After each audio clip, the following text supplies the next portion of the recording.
Beste Lu, kiekers van Romannieuws. Het bloempje van de week. Deze week zit er voor bij een hele bijzondere roman. In mijn ogen een bijzondere roman. Hij heeft zijn praktijk als arts op de Donderberg in de Kasteel Allengorstraat op nummer 6. En vergeet even niet, 8 en 10 liggen links en rechts van hem af.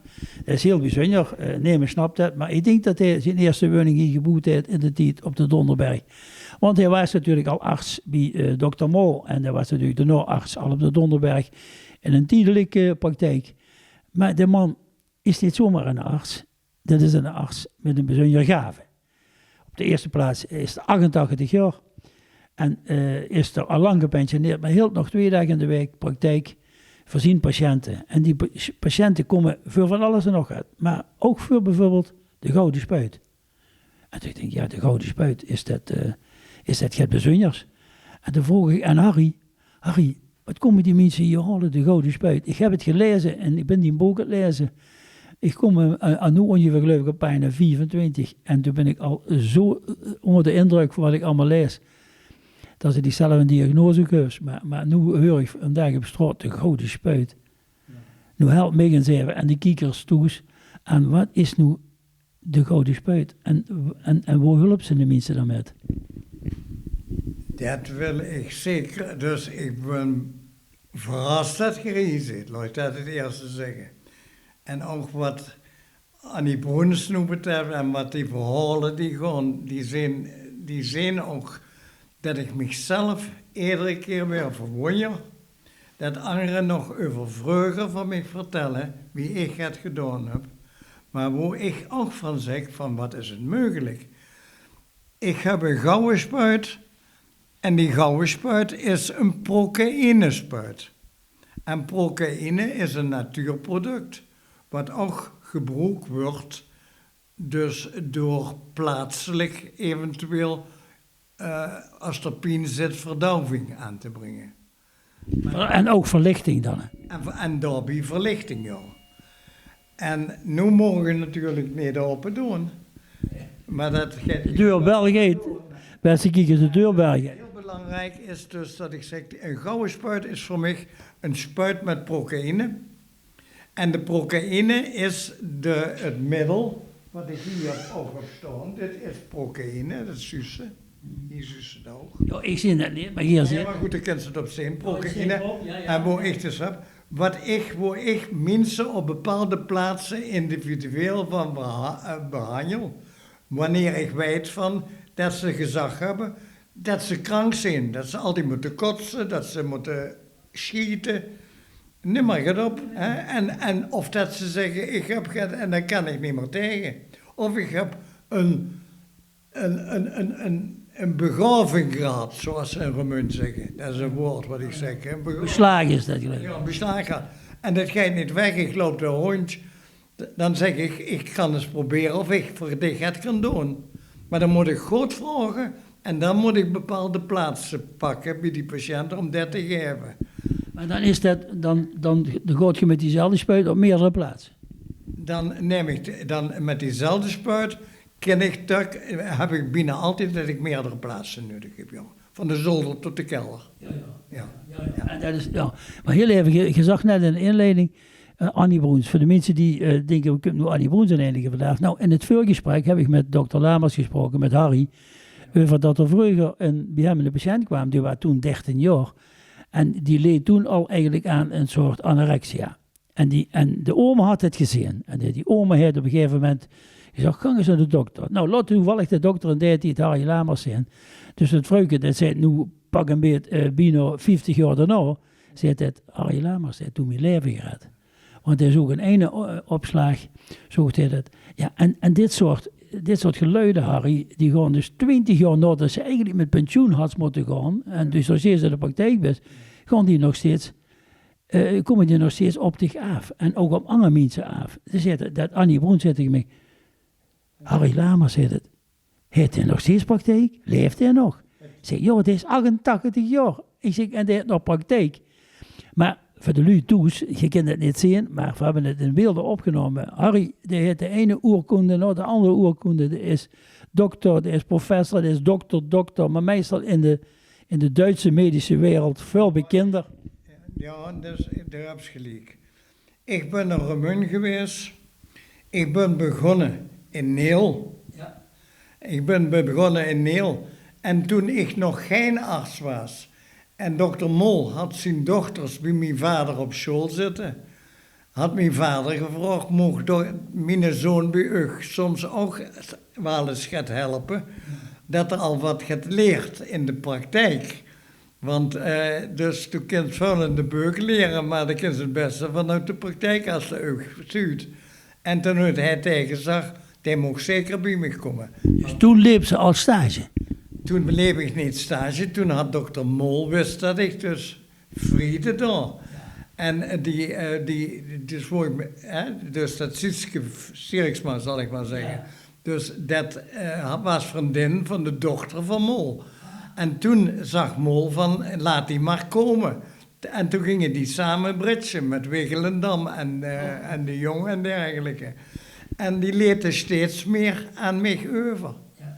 En als dan zelfs, toen had ik zelfs nog niet het gevoel, maar er begon een bevalling in het woonwagenkamp op de Eiermarkt. Ja. En dan zei Harry, ga er maar naartoe. En neem die spulletjes mee. En dan, kijk ze maar wat ze kind. Maar toen zat ze al in opleiding.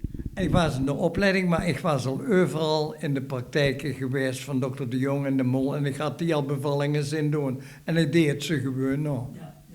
Ja, maar dat is eigenlijk fantastisch. Dat is ook een andere manier van leren. Hè? Ja. Maar ik zie hier bijvoorbeeld, dit is een boek, dat is in Duitsland uitgekomen van Harry Lamers. Dat is een eigen boek van zichzelf. Daar ben ik daar nu in het lezen. Maar ja, het is allemaal zo boeiend. We kregen dat allemaal bij elkaar. Niet in één programmaatje bijeen gevoddeld. Maar gaat het al eigenlijk om, wat beweegt een mens van 88 jaar om nog steeds zijn geweldige expertise die er heeft, te gebruiken om mensen... Dat is een goede vraag. Want dus, dat is een heel goede vraag. Want Isabella zei van, ik wil dat ze tijd voor mij heeft. Snap ze? Kan ik me altijd bij voorstellen. Ik wil dat ze tijd voor mij heeft. Maar ik heb me het programma, ik heb haar gevraagd, laat me dan op die maandag en dinsdagmorgen nog patiënten zien. Dat zussen noemen. Hè? Ja. En dus als ze goed kijkt, zussen dat al dit jaar, dat er al meer staat. Hè? Snap ze? En maar ik neem die vooral omdat ik in een laatste wetenschappelijke bewijsvoering ben waarom dat die gouden spuitwies-toedenums of die procaïne dingen zo werken. Waarom? Je moest als arts Nederland weten, wie kind gaat wat alleen maar plaatselijk zal verduiven.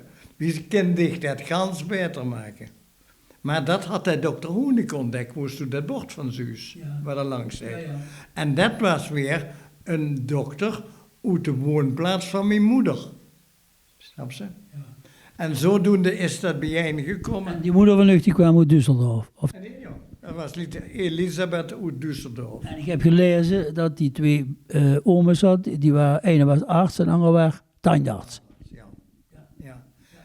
En die hadden bij hem al les gehad over dat stofje en het gebruiken. Ook bij ten die dus slecht waren en die werkelijk de wortels van dood waren en ze doodkoos gewoon. En dat heb ik, maar ze hadden tegen mij gezegd, maak eerst je studie af. En dan moet je geen moment meer wachten. Ja. En dat heb ik ook gedaan. Hè. Ik ben op 6 maart 1964 ben ik afgestudeerd. Hippocrates heet. En toen moest ik werkelijk in 3 dagen naar de marine, want daar was ik voor aangenomen. En had ik ook gewild bij de keuring. En toen ben ik direct daarna, toen ik van daaruit heb ik al gebeld en gezegd van, de waarnemer van dokter Hoeneke, mogen eens bij jeugd komen. Mogen eens bij jeugd komen, want mijn ooms hebben mij dat geleerd. En dat was een dokter, dat was dokter Varro. En Varro, Die is dus jaren hier geweest, daar gaat het niet om. Maar vrouw heeft mij met Hoeneke in contact gebracht. En die heeft gezegd, toen was mijn opvolger in Nederland. Dat is een geweldig verhaal. Ja. Maar nu even, toen was 61 jaar geleden afgestudeerd. Ja. En de meeste mensen werken maar 40, 44 jaar. Maar toen ben je nog steeds aan de gang. En weet je wat mij zo geweldig deugd uit? Deugd uit dat iedereen griep door die laatste kans. Want iedereen wil natuurlijk zo lang mogelijk op deze aarde blijven. Onze lieve Heer, dat wilde ze misschien wel eerder hebben. En je weet dus ook goed gelukkig bent. Dat heb ik ook. Weer knoevelen. Ja, we knoevelen elkaar maar eens af en toe. En wensen ons onrein sterkte. En zeggen, blijf vooral in onze geloven. Maar de mensen geloven ook in Harry Lamers. En die geloven in zijn laatste middel, wie ze van spreken. Hoe dat ze nog net... Ze zullen er niet van naar de Olympische Spelen kunnen gaan. Maar ze hebben weer een beetje meer waarde van leven. Als ik hoor wat de lui zeggen. Harry, en ja, dat is ik eigenlijk debedaan. Dus dat is mij overkomen. Dus ik verwonder mezelf over wie dat met mij gegaan is, snap je? Ja, maar dat begrijp ik. Maar dat is een beetje... Ja, maar ik vind dat... Ja, maar dat vind ik een beetje valse bescheidenheid. Ik vind toch dat ze het ook zichzelf op de borst moest komen. Kijk, een profeet te weer in een eigen stad niet geëerd. Nee. Zo makkelijk zat is dat. En dat is ook heel erg dat in al die Duitse professoren die lopen met zich weg. En hier bij wijze van spreken, best nog gewoon, onze Harry Lamers, onze dokter op de Donderberg, die nog voor die lui, die gaat mankeren, zegt nou, dan pak ik me nog een uurtje voor. En ik zie dat ze allemaal met potlood invult. En vandaag heb ik mijn verslag, snap je? Dus dit boek is bijvoorbeeld het 4e jaarboek, 4e dagboek, in een reeks van 20 of 30 jaar. Ja, wat moest we daarmee?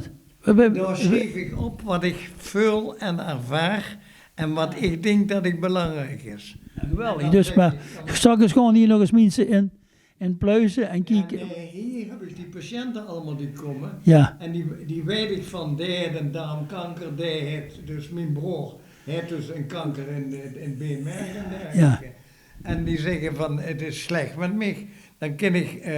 Dan hoor ik me dat weer aan. Dan meet ik wat ik denk van, wat is de stand van de energie?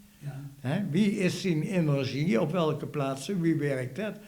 En dan bewijs ik dat ik dan ga doen en welke reactie dat ik dan krijg. Ja. Hier stond als het ware ederdaags in het weer de bewijzen voor de wetenschap dat ik nog verder ken om het te bewijzen met mijn apparatuur. Dat is zijn logboek.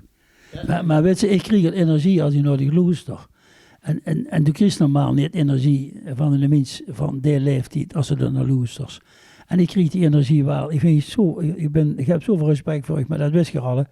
Ja, dat respect is dus, en dat is, ik wil ook niet heilig zijn, maar voor zijn bijeengebracht. Al heel vroeg. En toen wist dat van Mol, en ik vertel nu wie dat al gebeurd is, daar aan die eiermijn en de dingen en dergelijke. En het Bijkweg ook nog. En die Machielberg loopt er bij dicht door. Ja. Maar dus ik ben even verwonderd dat ik kwam hier en dus zeker dat ik dat gebroek, dat was voor mij het, hè. Het gebroek, dus ik moest, toen ik hier in Remun Friede, toen ik daar in Neel zat en Neel was, toen wist ik al van nou, er komt dadelijk hier op de Donderberg gaat vrieën. En als ik dan van Neel weg kon ik daar zitten. En zo kreeg ik van Harry Evers, neven die bedrijf, kreeg ik het eerste huis met alles. Met alles, met de wetterij alles. Ja. Frans Alers en die dingen, die bij de KVP waren. En daarna waren... KR, daarna was het katholieke Roermond. Ja. En toen Josje Verrij dat maakte en dergelijke, met die dingen, dan zag ik dat zijn... Toen heb ik tegen die gestemd en ben ik direct bij de Limburgers gekomen. Ja, oké. Bij Josje Verrij hebben we Ja. Zo'n verhaal. Zeg maar, Loese, we hebben een bloempje voor dich. En dat bloempje dat hebben we voor dich om dich te stimuleren om vooral bij ons te blijven. En vooral die mensen nog te helpen die geholpen moeten worden. Want wat dat betreft, zeg ik ja, een beetje erbij. En dat bloemje werd aangeboden door die eigen vrouwke, Isabella. En dat is 18 reuken groot. Maar Isabella is, dus doe eens even naartoe, want het heet het op de heupen, want het heet de heup. Ja. Ja, maar geweldig. Dankjewel. Ja. En hij Paul hier twee, hè? Ja, ik laat dat eventjes zien. Ja. Isabella, een bijzondere mooie vrouw met een bijzondere mooie man. Dus, dat is bijzonder, moet ik wel zeggen, dat als ik nu op mijn leeftijd, deze leeftijd kijk, dat ik denk van ik heb twee mensen waar ik echt met heb gesproken. Dat is Pierre Huisjes en Dick. En Ruud Kerstens vertrouw ik ook helemaal op, snap je? Is mij bekend. Je hebt me veel verteld over u. Maar ik ben dus blij dat we dat kunnen delen. En dat we dat kunnen delen van iemand die het aangedurfd heeft om mij, dus laat het bekijken, die mij een oorkonde gegeven heeft. Daar kan geen koninklijke titel tegenaan. Die is mij meer waard als alles. Dat is nu echt Harry Lamers. Dit is nu echt Harry Lamers de voeten uit. Hey, mag ik je ook even hartstikke bedanken namens alle luisteraars en kijkers. En ik heb allemaal Harry bedankt. Ik druk en duw tegen me gaan. En ook hier Isabel, bedankt mij. Ja.